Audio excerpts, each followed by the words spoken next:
I would like to thank Dr. Vitul K. Gupta sir for this opportunity to talk on this forum. So I'll be talking about the relevance of genetic testing in day-to-day practice, and I would like to cover all the specialities where the genetic testing would be helpful. So the overview of my talk would be, firstly, I would talk about why do we need a genetic testing. This would be followed by relevance across various medical specialities, and it will be a case-based scenario. Third would be overview of type of genetic disorder, and fourth would be overview of type of tests available for various genetic disorders. So now, why do we need genetic testing in routine practice? Definitely, we need it for an early and accurate diagnosis in many unexplained clinical conditions. Next is personalized management of various different clinical scenarios and the treatment decisions based on them. Identifying the at-risk family members as by cascade testing. Reducing other unnecessary investigations and healthcare costs, because sometimes chasing a diagnosis costs a lot to the patient. Then empowering the patients through informed choices, especially the reproductive decisions in the future. So first case was a family who came to me with an ongoing pregnancy and an abnormal HPLC, which was done by the obstetrician as a part of routine screening during her first checkup. So this lady had her third pregnancy at 8 weeks period of gestation. First baby was a term delivery, and the baby expired within 30 minutes of birth due to some respiratory problem, and probably it was HIE or birth asphyxia related. Second was a girl child around 5 years of age. She was well as per the parents, but there was visible jaundice, pallor and short stature in that girl. And third was this ongoing pregnancy. So one HPLC they already had. It showed an HbA2 levels of 29.5, and in general, if HbA2 level of falls between 25 to 35, we usually consider it as an HbE trait. So this lady was probably having HbE thalassemia trait. So her husband's HPLC was ordered, and it showed again an elevated HbA2 level of 6.4, which was suggestive of beta thalassemia carrier status. So as both the partners were carrier of some type of thalassemia trait, so there was chance of the baby having E beta thalassemia. So the mutation testing was advised to this couple, and the HBB sequencing revealed that the female, she was a carrier for a variant in HBB gene leading to HBE trait, and the husband was having beta thalassemia carrier status, so their mutation testing was confirmatory. Plus the girl who accompanied the couple was examined. She had mild splenomegaly, short stature, jaundice and pallor. So her HPLC was also done, which was suggestive of an elevated HbF, elevated HbA and HbA2, and was suggestive of E beta thalassemia in this child. So this family was offered prenatal testing in the ongoing pregnancy, and they were informed about option of MTP if the fetus comes affected. Plus the previous child who was diagnosed with E beta thalassemia, she was started on hydroxyurea and supportive care with long-term surveillance. Now this was a really tricky case because they already had a child who was just newly diagnosed with E beta thalassemia. So we could not negatively counsel them about the E beta thalassemia status. Plus they had to decide about the MTP if the fetus comes affected. So family took a lot of time, and finally they decided for a prenatal testing. So learning points from this case were that hemoglobinopathies are very common, especially in North India. Around 1 in 15 people, they are carrier for beta thalassemia in North India. So it is actually advised to all the couples to get tested for HPLC either prior to pregnancy or at least during pregnancy, so that if both the partners are carrier, and prenatal testing followed by continuation or discontinuation of pregnancy can be decided by them. Then, as I told, preconceptional testing should be emphasized, and also at times it is difficult to inform the family to take the decisions about various pregnancy outcomes. Multidisciplinary efforts are required to manage such cases. Second was a family with repeated infant losses due to some intestinal malformation. So this family had a history of 3 baby losses. 2 were males and 1 was female. So as per the history they gave, first baby was a term male child born at a birth weight of 3.2 kg, which means a normal perinatal outcome, apparently well child, but had some intestinal malformation diagnosed at 3 months of age. Parents were repeatedly saying कि कोई बांध था, कोई जन्म से बांध था बच्चे की आंत में. The child was operated, but he could not survive. Next 2 kids, they had the same phenotype. That is, they died around 3 months of age with some intestinal problem. Now the thing was that they did not have any records. All the papers were thrown. They did not have any sample, any cord sample of the previous kids. So upfront, it was like we were thinking it could be a recurrent gastrointestinal congenital anomaly leading to this problem, or some Hirschsprung disease leading to repeated infant losses. Limitations was there were no records, no samples, no photographs, no clinical information. So a couple carrier screening was planned prior to planning next pregnancy. So to our surprise, both the partners, they were carrier for 1 variant of cystic fibrosis each. So the final diagnosis was cystic fibrosis for the previous 3 kids also, and prenatal testing via CVS was offered in the next pregnancy. So here the limitation was that there were no records, there was no documentation of meconium ileus, there was no documentation of the type of pathology which previous kids have. So hence it is very important that if second time the same problem happens in any baby, that couple should be offered a genetic testing so that this can be stopped here. And again, there was another family with the previous 2 baby losses to suspected inborn errors of metabolism, and they came to us in pregnancy. So old records, they suggested TMS, which was having elevated metabolites, which are usually elevated in inborn errors of metabolism. Now this lady, she had a positive quad screen during antenatal period, which came out to be high risk for trisomy 21, 1:10. For this positive quad screen, she was offered an amniocentesis, and amniocentesis came out to be normal.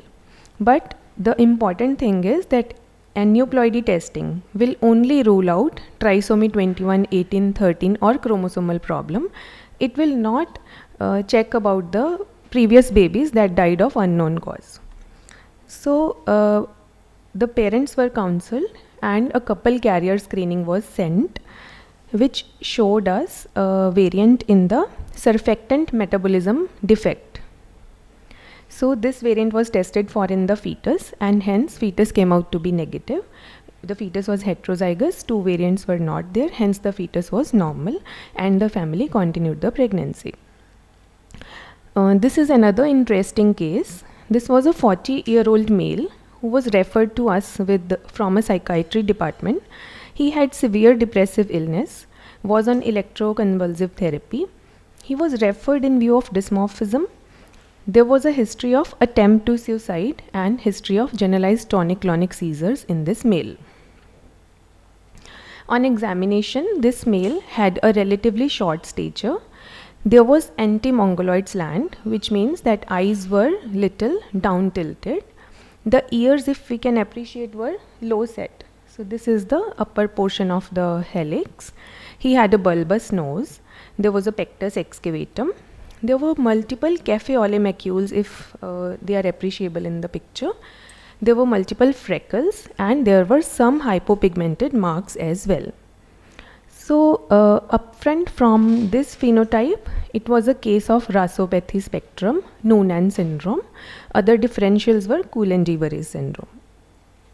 So the genetic testing confirmed the presence of a pathogenic variant in PTPN11 leading to Noonan syndrome. So why is this important in this case? Why do we need a genetic testing? Because there are many papers on genotype-phenotype correlation, which means that okay, this variant if present, the patient will have these features in excess. So papers suggest that personality and psychopathology in adults with Noonan syndrome is seen more often than normal population. So how does the management differs in this case? So general principles of depression are same, but due to multiple comorbidities like cardiac involvement in Noonan syndrome, developmental delays, patients need a personalized approach. For example, there can be pulmonary stenosis, hypertrophic cardiomyopathy, arrhythmias. So one has to carefully select the psychotropic drugs. One should avoid the drugs which lead to QT prolongation and avoid the agents which increase cardiac workload.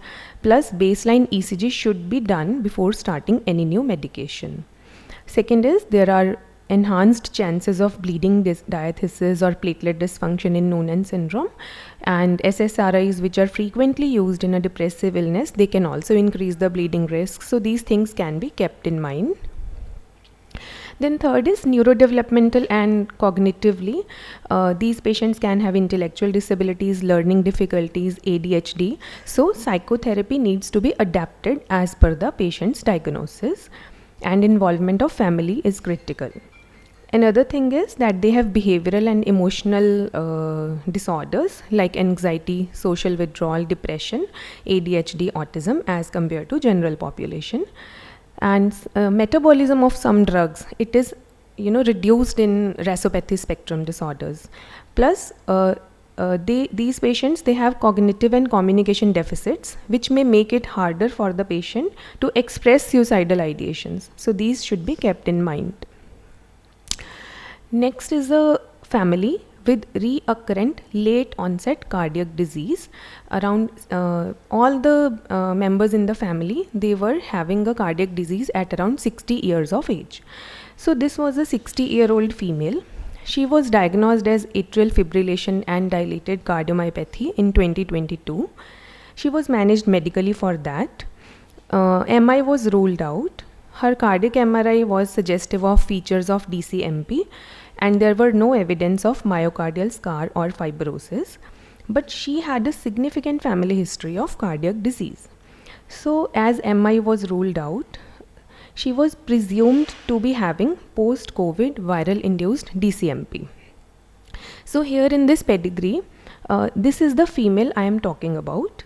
Her father had some heart failure at around 60 years of age. Father's brother, father's mother, and father's father all had history of heart failure. This lady's younger brother had coronary artery disease at around 40 years of age. So interestingly, in this family, her daughter, this is her daughter, she got tested for genetic exome sequencing as her husband had some family history of disorder. This girl was pregnant, so they got a genetic testing done. And to our surprise, this girl carried a variant in the TTN gene, which leads to dilated cardiomyopathy. Although she was asymptomatic at that time, she was around 25 years old. So now this girl had the variant. Upon cascade screening, upon testing other members of the family, her mother had the variant leading to dilated cardiomyopathy. Younger brother of this lady also had the variant leading to dilated cardiomyopathy, but this brother was asymptomatic as yet. He was like 5 years younger to her. And this brother who had coronary artery disease did not have the variant, which means that these two who are asymptomatic, they are at risk of dilated cardiomyopathy at around 60 years of age.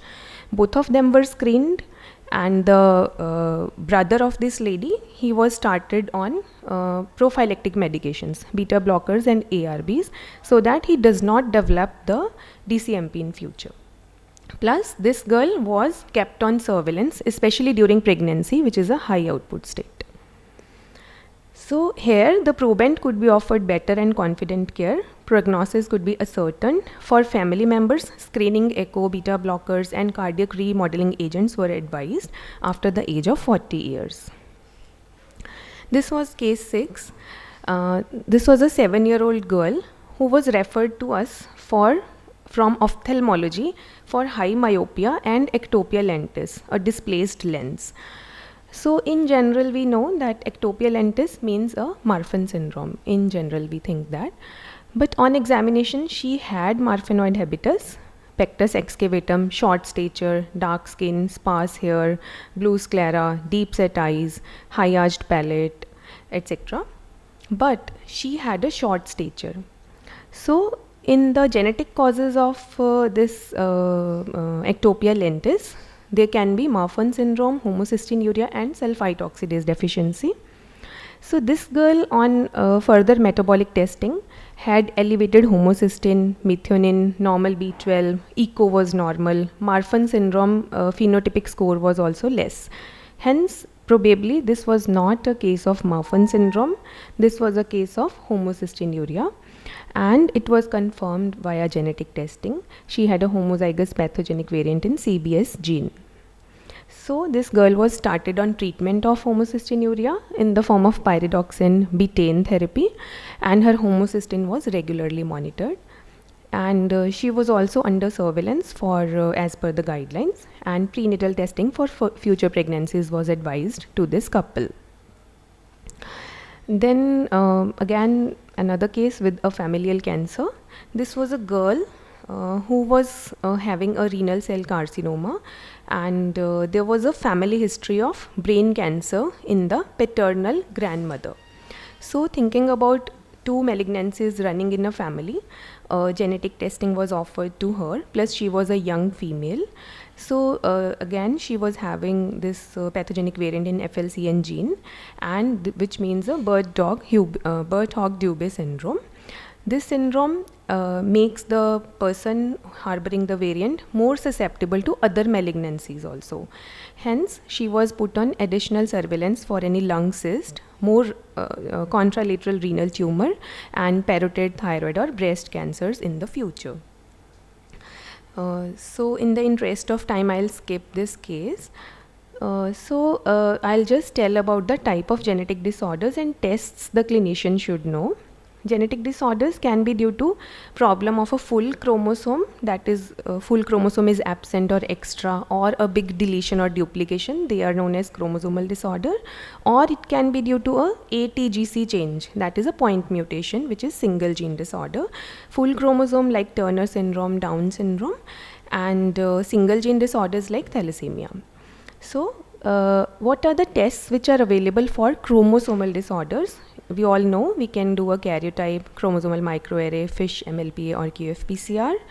And for the single gene disorder, we can go for Sanger and NGS depending upon our suspicions. So how is the role in the treatment and prognosis? So targeted therapies can be given if diagnosis has been made. Prognostic insights like in SMA, we can prognosticate the patient. We can avoid harmful treatments. For example, some drugs are contraindicated in some genetic variants, and then nutritional interventions can be offered. So when to suspect a genetic basis? In case we have many affected family members, some atypicality is there, patient is not responding, then we can think, okay, this can be some syndrome. How to choose the genetic test is purely based on phenotype. What are our differentials? Based on that, we can choose the test and can be referred for opinion. And genetic testing is just a tool and it is not a last resort. So to conclude, genetic testing is no longer the domain of a research. Every clinician should suspect and do appropriate workup to enhance diagnostic accuracy, improve the outcomes and empower the patients through the thoughtful use of genetics. And with increasing accessibility, it is becoming indispensable part of everyday medicine. Thank you.